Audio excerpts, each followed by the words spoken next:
Dubai এবং আরব আমিরাতের অবৈধ প্রবাসী বাংলাদেশিরা এখন বড় ধরনের সমস্যার সম্মুখীন হবে।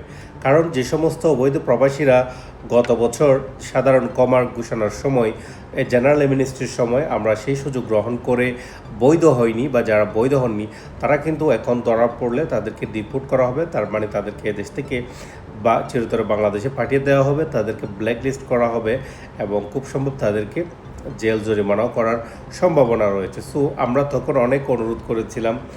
সবাই জানে যে যখন সাধারণ ক্ষমা ঘোষণা করেছিল তখন অনেকের হাতেই সুযোগ ছিল যে বৈধ হওয়ার জন্য, বাট তারা সেই সুযোগ গ্রহণ করেনি ইচ্ছে করেই।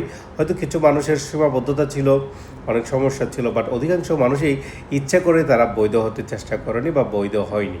সো তারা যদি এখন ধরা পড়ে সিআইডির হাতে বা পুলিশের হাতে, তাহলে সেক্ষেত্রে তাদেরকে দেশে পাঠিয়ে দেওয়ার সম্ভাবনা অনেক বেশি এবং তাদেরকে ভবিষ্যতের জন্য ব্ল্যাকলিস্ট করা হবে। সেটা ক্লিয়ারলি বলা হয়েছে খালিজ টাইমের 23 জুলাই প্রকাশিত একটি সংবাদে, যে যারা জেনারেল অ্যামনেস্টি গ্রহণ করে না এই সমস্ত অনেক মানুষকে এখন ইলিগাল রেসিডেন্সদেরকে ডিপোর্ট করা হচ্ছে এই দেশ থেকে। শুধু সেটা বাংলাদেশিদের জন্য, সব দেশের জন্য।